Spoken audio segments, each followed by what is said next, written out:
Hi, everybody. Before we get started, I just want to go over a couple things with you about tonight. We just finished the series on codependency, and so tonight I'll be doing kind of a summary of it, and then also being open to questions from anybody who has questions they have about the series. Next week, we'll start the new series on relationships. But I also want to mention if you do have a question, you want to ask it, you can do one of two things. Either put it in the chat or you can use the raise hand feature, which is down in the bottom under React, and we'll grab your question. Okay. I'm going to begin by doing a reading I picked from The Language of Letting Go, the daily meditation book on codependency. It's the one from March 28th. Balance. Seek balance. Balance emotions with reason. Combine detachment with doing our part, balance giving with receiving, alternate work with play, business with personal activities, balance tending to our spiritual needs and tending to all of our other needs, juggle responsibility to others with responsibility to ourselves, balance caring about others while caring about ourselves. Whenever possible, let's be good to others, be good to ourselves too. So we have to make up for lost time. Today, I will work on striving for balance. I wanted to read that because one of the things we've done in covering the series on codependency, I talked about the actual definition of codependency. And I defined it as any person, place, or thing that I've built a dependency on, means I cannot function without it. That makes my life unmanageable or makes my life crazy. It's dependency and unmanageability. And that could be anything. That could be situations in our life, could be an addiction, could be a person, could be families, could be work. We have to look at this from all different aspects. And when I did the series on codependency, I divided it up in three parts. I talked about isolation, I talked about fantasy, and I talked about caretaking. And all these different parts primarily are geared towards fundamentally places to hide and run from life. Isolation is one way of doing it. When we isolate, we hide, we run, we avoid, we try to stay away from things. We get into all different areas and we begin to work on them. So we have to be able to put these things together. We can use a lot of places to hide, to isolate. Fantasy is making up stories to avoid dealing with reality, and caretaking, taking care of other people and making them your project. It's a good way to avoid having to look at yourself, to deal with yourself, to look at life. And I bring all these out because I really believe that when we talk about addiction or different aspects of addiction. And remember, I told you before, addiction has many faces. The one thing you have to understand is codependency is the core root of addiction. Addiction is the outer, codependency is the inner. So deep down inside of each and every one of us, we have to be able to go to our core, to our center, to our spiritual foundations. And I use that term also because one of the things we have to understand, the word spiritual means to come to an awareness of my personal self. And the purpose of recovery is to be able to get to know me, be able to make peace with myself on the inside, and be able to begin to learn who I am and what I'm really all about. One of the things I understand now, I didn't understand it for the first 44 years of my life. Even though I was Vince, Father Vince back then, and I was doing a lot of good for a lot of people. I was also doing a lot of enabling, but I also didn't realize that there really wasn't a Vince. And so finally, I had to get in touch with the inside of me instead of just the outside. And that's still a full-time job now. When are you done? I don't know. I don't want to ever be done. I figure maybe 5 years after you're dead, whatever. The bottom line is, we have to be able to look at ourselves and work on ourselves. So there's a little book that I use all the time. Kind of brings out what I want to talk about tonight. It's called Stools and Bottles. It really gets to the inside of what's going on inside of us. But the term stools and bottles means they talk about something called a three-legged stool. Now visualize a three-legged stool with a base on top. For the base to be balanced, all legs have to be present. And the three legs or the foundations of growth and recovery are acceptance, faith, and trust. Acceptance of the reality of each and every situation in our life. Instead of fighting and battling, to come to an acceptance, then be able to make adjustments and go through changes. But to do that, we have to have a sense of faith. We have to believe. We have to realize that things are on a journey and things happen. There's a lot of things we'll never be able to understand. And that's why there's something out there guiding us, showing us. And things happen for purposes and for reasons. And many times we never know why. And finally, trust. And trust means I have to realize I can't do this by myself. I have to trust the process of life. I have to be open to where it leads me. I've learned something in life that so many times we never know where we're going to be led. Never in my wildest dreams, my wildest imagination, that I ever think I'd be starting a program called Starting Point. And I'd be starting it and still with it today. That was not in my cards. That was not in my plans. That was not in my 10-week plan or whatever it was. Things just happen when they're supposed to happen. You never know where they're going to come from. I realize this in simple little things. Give an example. And if you ask me why I'm doing this, I have no idea. There's a lady that came to our center every week to see a therapist. She would be in a waiting room, and I was out. I said hello, introduced herself to me. She introduced herself, and we talked a little bit. But I didn't really know her. She didn't know me. So one day, and please don't ask me why, I decided to pick up a copy of my book on learning the value of your childhood, the history as your teacher. I walked over to her and I said, "Here's a present. Merry Christmas." It wasn't Christmas. And she looked at me. She said, "What's this for?" I said, "Just a gift. Don't worry about it." She went to see her therapist, showed it to her therapist, began to read it, and I paid no attention to it. About 4 weeks later, she came in early for her appointment and she said, "Can I talk to you?" I said, "Sure." She said, "How did you know what I needed?"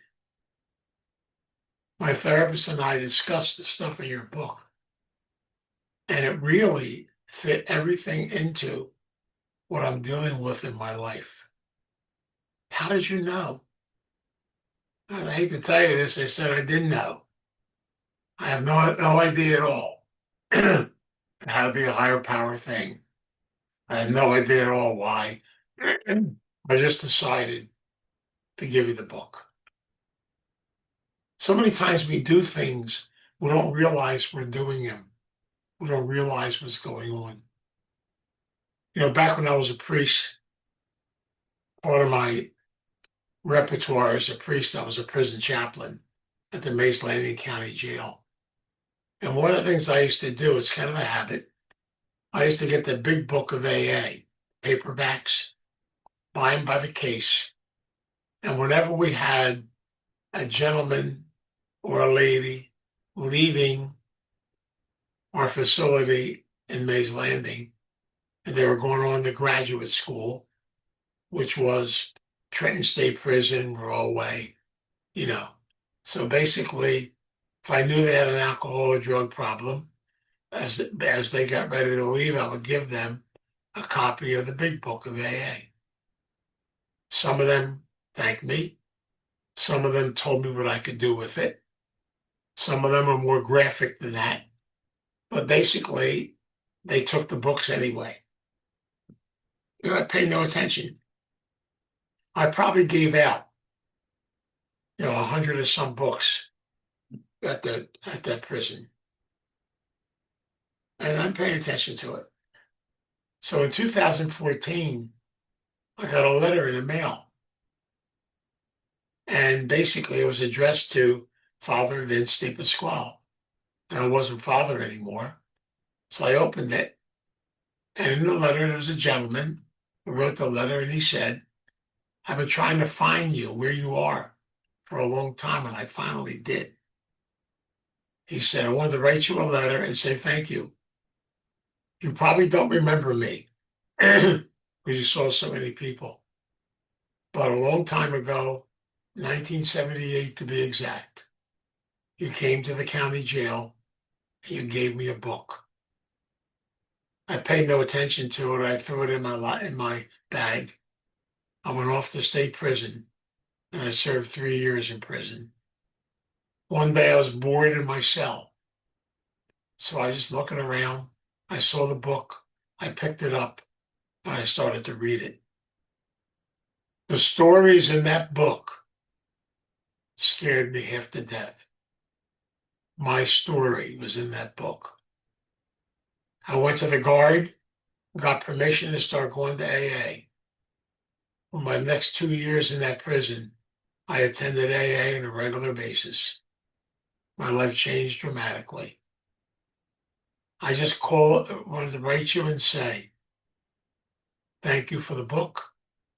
I will let you know I'm still sober today, but I do want to tell you, I still go back to the prison, but I don't stay anymore. I go back to carry the message to others. It's so funny sometimes how the journey of life takes us in so many different directions. And it's the little things, the touching, the hug you may give somebody, the paying attention to someone, the little things that count so much. And I'm learning over and over again to understand the element of those three-legged stools. Those three legs: faith, trust, know. You'll be led where you're supposed to be led. And I believe it today, and I've said it so many times, and many of us have said it. Nothing happens by accident. We're exactly where we're supposed to be. We're on a journey. And every day, the doors open up to something new. Things begin to happen. But you never know how things are going to happen. It's funny sometimes. I remember this just happened about a year ago, maybe. I was walking down to the lecture hall, and I passed the people sitting in the waiting room. And there was a guy sitting there. And he said, "Vince, you remember me?" I said, "Not really," so he told me. So I sat down next to him and we started to talk. And we ended up, his counselor was late, so we ended up talking for almost a half an hour. And I never realized he was a gentleman that went through one of my groups a long time ago. I was following up with therapy. And he just wanted to say thank you. And it's amazing. You don't need to know who people are. You don't need to know what's going on. It's the little things that count. I know in my own life, people that have touched my life. I never understood. I had my first sponsor, Norm, way back in the late 70s in AA, took me to that meeting and Starting Point started. He set me up for it. And yet I'm grateful for that. You never know where life's going to take you, the direction it's going to take you. Never my wildest dreams that I think I'd be married.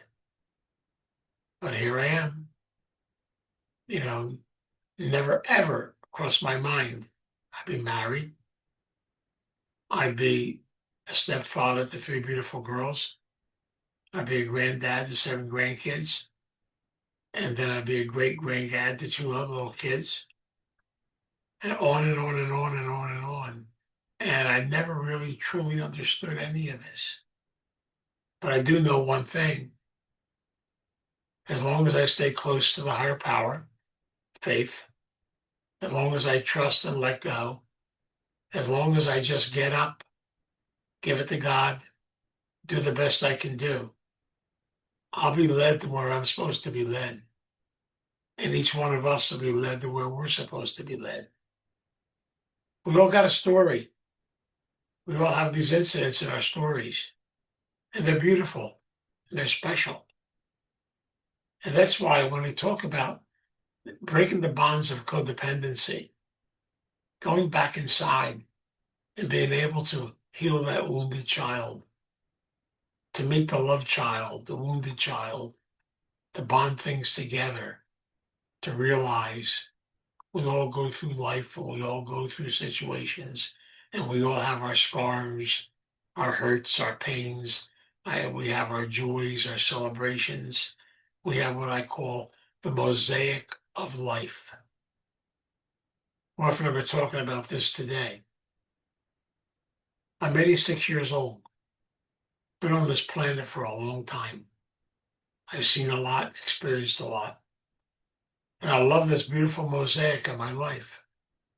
And I'm beginning to see more and more pieces fit into it as I go through, the twilight years or maybe the final years, who knows? But the concept is, it's all part of that journey. It's all part of learning. It's all part of growing. You never know. So I realize now that I hope and I pray I'll be able to touch some other people and reach out to others. I hope that all of us will carry the message of hope, the message of balance, the message that we need to make time to look at our history, to embrace it, to be open to new things and new directions. And above all, please, never, never, never be done. As long as you're breathing, keep learning, keep growing, keep discovering, be open to new things. And yes, we're going to get hit with curveballs. We're going to experience hurt. We're going to have to do some things sometimes we never thought we'd have to do. When your body begins to break down, or somebody close to you breaks down, you have to be a caretaker, or you have to be somebody who's going to give a lot of yourself to others. But you need to finally be able to say those words. Help me. I need help. I need someone to guide me through situations in life.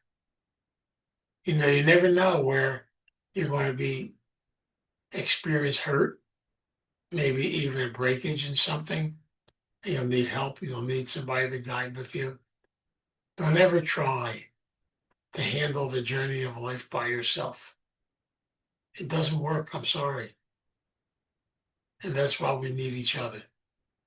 We need to be connected to each other. I had a great experience this past weekend.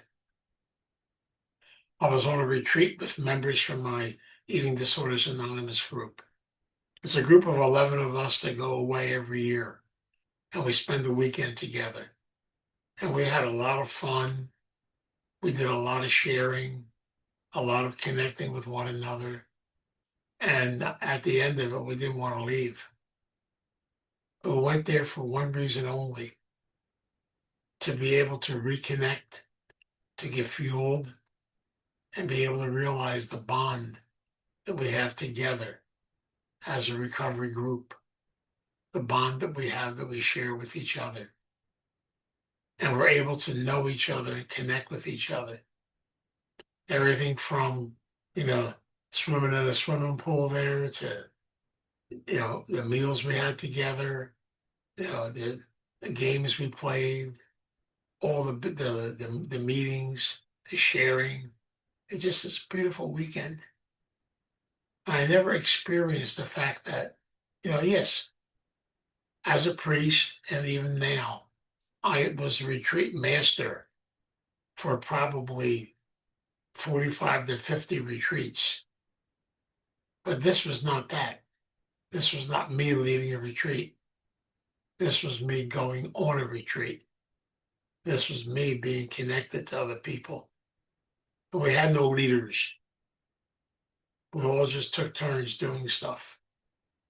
We even had somebody teach us. We had Tai Chi, we had chair yoga, we had art class.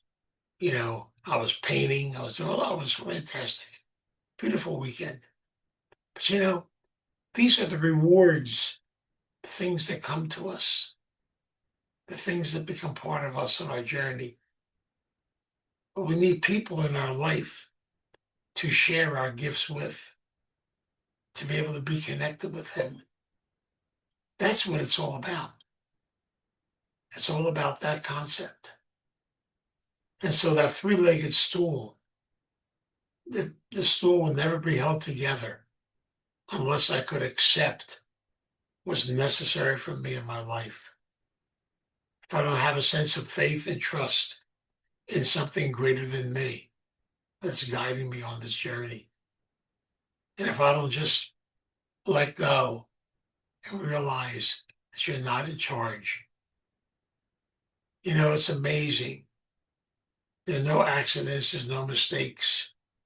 Where each one of us is today is where we're supposed to be. And therefore, I'll learn from it and I'll grow from it. I shared this and I just wanted to put it out there because I really hope and pray, because tonight's supposed to be a conversation with you. But if you guys have any questions or things you want to ask about codependency or about something else, you can either use the raise hand thing. I'll call on you or put it in the chat and Nazzy will give it to me. But just to be able to look at what's necessary in life. These are all part of the journey, stuff that we do. Yeah, so if you have a question, don't be afraid to ask it. I promise I won't.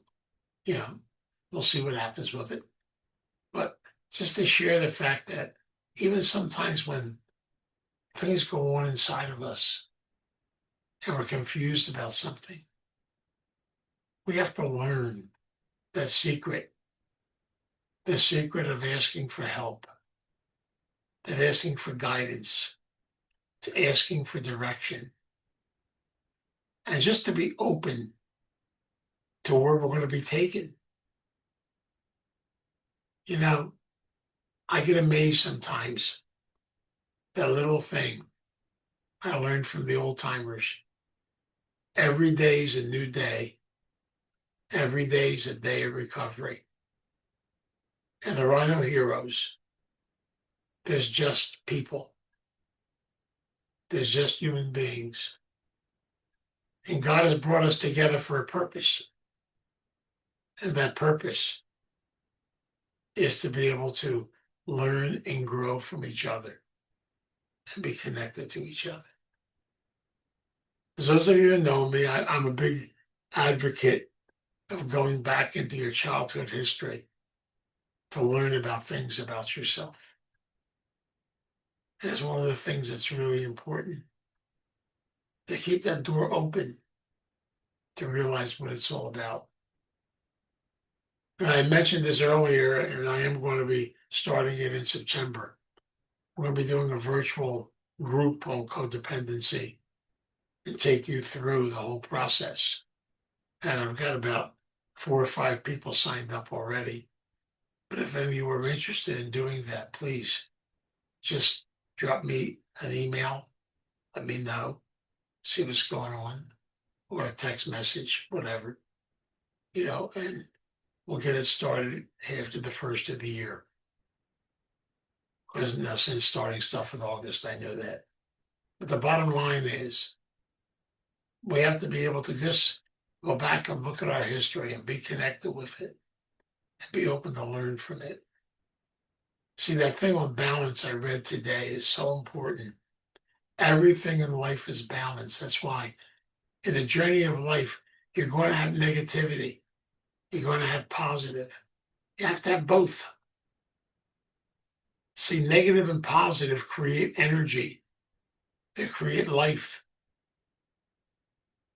And we have to realize it's how it's supposed to be. Our lights, everything's negative, positive, negative, positive. The battery in your car is negative, positive. Everything around us uses that for the sense of energy to bring the two together. You put batteries in anything, you have negative and positive, negative and positive. And yet when it comes to our journey in life, we get scared of the negative. We get scared of the hurt. But from the negative and from the hurt come the healing and the growth. You have to have one, you have to have the other.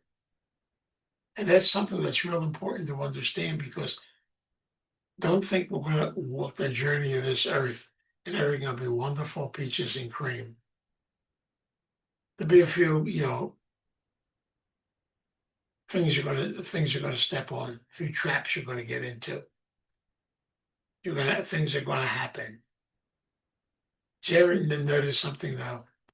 When things are nice and peaceful and nice and serene, everything's going the way you want it to go. And then God has this wonderful nature of reminding us that we're still human. And so all of a sudden we got to deal with something. There's always something to deal with. Always something new. So I hope this series on codependency has helped to really help you to understand the aspects of codependency and realize that all of us, no matter who we are, we're all codependent. Congratulations. Isn't it wonderful? Because we all have our stuff. I learned a long time ago, we all got stuff. Some of us have suitcases full of stuff. Some of us have steam trucks, steamers. Some of us have moving vans, but it's still stuff. And I have to be able to sort it out, to work through it, to learn from it. But I can't do it by myself. I need help. I still go to therapy every 2 weeks. I still have my 3 meetings a week I go to. I have my sponsor I work with an hour every week. And I want to keep doing that until a few years after I'm dead. I told my sponsor, you better stick around because I want to come back and haunt you.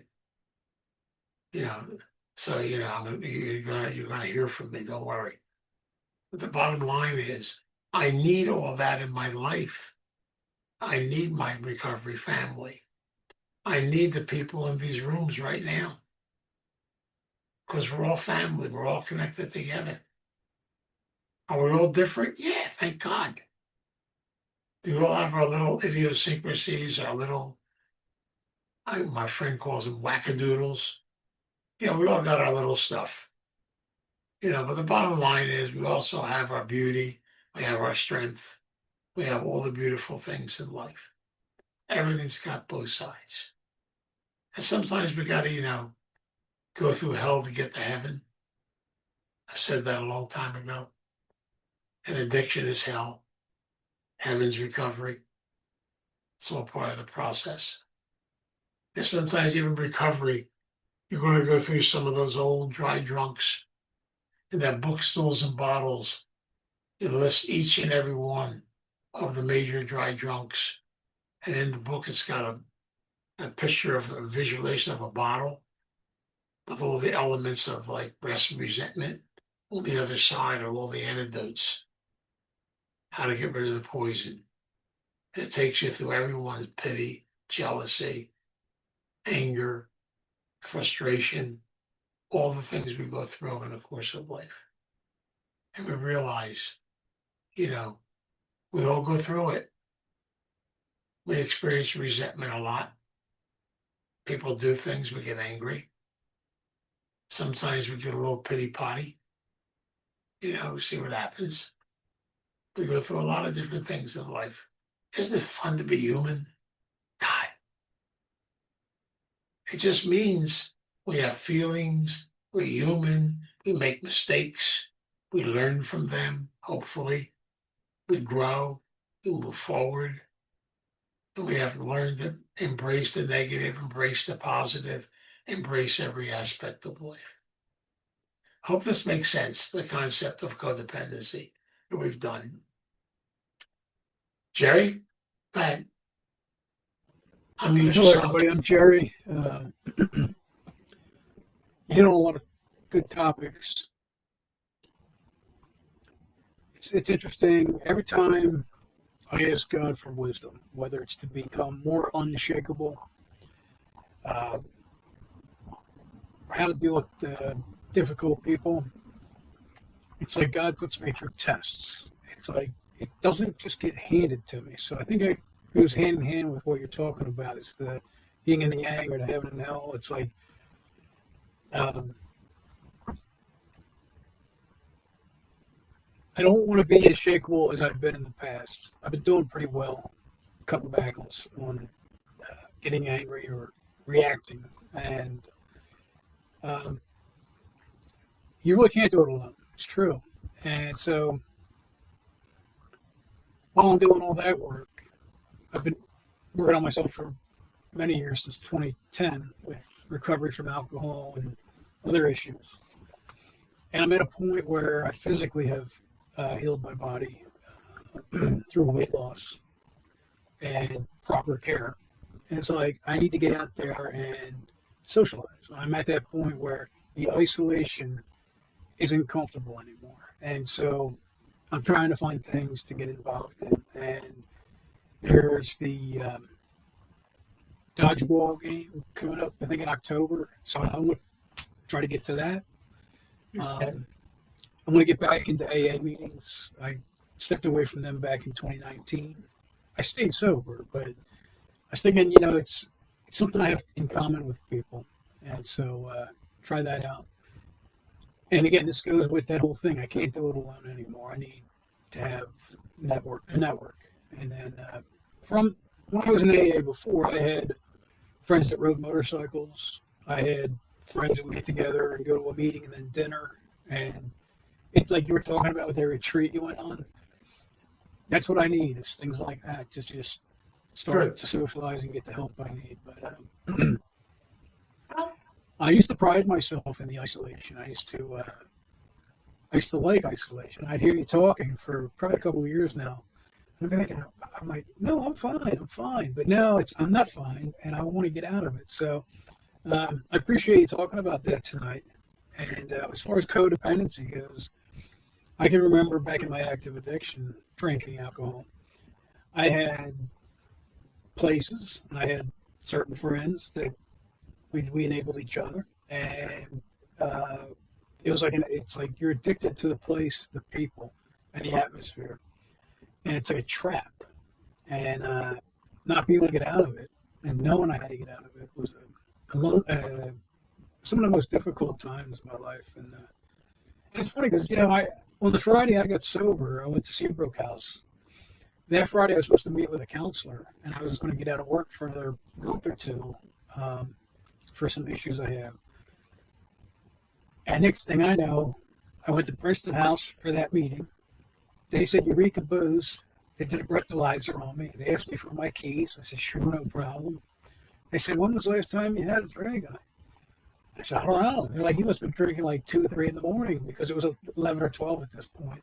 Next thing I know, I left the Princeton House. My dad drove me down to Seabrook House, and I was there for 25 days. It's like, these things happen, and it's like God works in mysterious ways. And just one more thing is I had like a God moment the other day, I say it's a God moment is because like there's a warm, fuzzy feeling and a connection with goodness.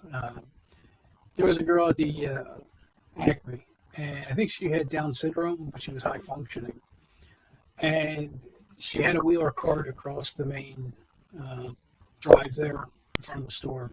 So I stopped, let her go, and she took the time to take the cart and put it up against the building, and I just stayed there and I waited for her, blocking the traffic. And she gave me the biggest smile. I waved to her, it just made her day, it was really cool. And it's like those little moments really warm my heart. So, but that's all I really got to share. But thank you for all your sharing and Thanks, education. Gene. Thank you. Thank you, Jeff. Love you. Love you too. Thanks. Good job. Leslie, are you talking? Okay, I thought you were. I said thank you, Jer. Okay. It's really good. I want to know how to work the Loving Parent Guidebook. How do you suggest doing that? Well, it's bad. Are you talking about the self-parenting book? Yes, I think so. I think it's this one. Is it this one? Oh, the Loving Parent Guide. I'm not familiar with that one. Okay. Where's it from? It is um, the Adult Children of Alcoholics and Oh, Dysfunctional okay. Families. It's one of theirs. It's one of their books. Okay. So what's the Yeah. one you recommended? The one I recommended was the 12 Steps of Self-Parenting. Okay, you can grab it on Amazon. It actually is the book ACOA used way back in the beginning. Uh-huh. It's just interesting how they go through different types of literature and stuff. But I have to get a copy of that book, the Loving Parent Guidebook. I like that. Sounds good. They probably have. We have an ACOA meeting at Starting Point. They probably have them there. I'm sure. Right, Gene? You're muted, Gene. Yeah, I'll pick one up. Mhm. Do me a favor. Susan, send me. Yes, they have it Tuesday nights. We're loaded up with them, so you can get them at the Tuesday night meeting. I'll pick one up then. Okay. Yeah. Susan, do me a favor. E- e- e- email me your name and address. And when I get the book, I'll take a look at it, and then I'll get back to you. Okay, thank you. All right. And by the way, this is for everybody. If any of you do have questions and maybe you don't want to ask them in public, please send the questions to my email, which is vince@startingpoint.org. It's real easy. vince@startingpoint.org. So if you have questions, send them over and I'll get back to you on them. Okay. It's not a problem. Glad to. And I'll make a note and I'll be at Starting Point tomorrow. So I'll go down and how much how much they are? I'm not sure. They're not that expensive. Yeah, I'll find out from Tom. Yeah, Tom's, yeah. Okay. There's a bunch of them there. Okay. I'll pick one up. Okay. See, I learned something new tonight. That's fantastic. Thank you, Susan. I got a question, Vince. Yes. We're working on keeping it simple, you know what I mean? And sometimes things still get complicated in my mind, and it's automatically like I'm sometimes I'm aware of it, but sometimes I'm not. It's like my brain takes over and complicates these things, and makes them. And I find myself in a place where I don't want to be, and I'm like, well, I've been working on it, and it's not easy because my brain is so used to doing things Mhm. like that before I got into recovery. So it's tricky. And Gene, it's the age-old battle. Okay, because the before and the after, as I call it. And that it's part of your history. So on occasion, the old demons come back to visit us, Yeah. And maybe they come back to visit us so that will remind us that we got to deal with them. Yeah. Who knows? I mean, with a lot of things, even with like enabling and work, there's some guys who were using, and I wind up, giving them money to give me a sob story. And I'm like, what am I doing? I did that with my brothers, and they both passed from drugs and alcohol. And I catch myself, these places where, wow, but I'm glad through the meetings that I'm getting aware of things.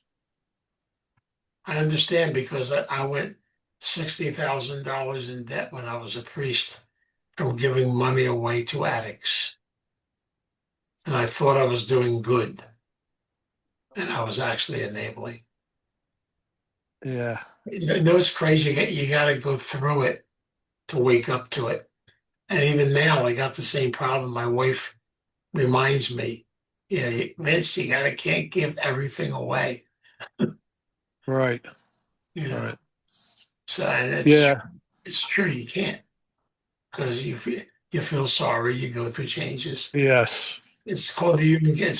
I call it the human condition. But the hardest thing for me was to say no, but I'm working on that without explanation. It's just no. No.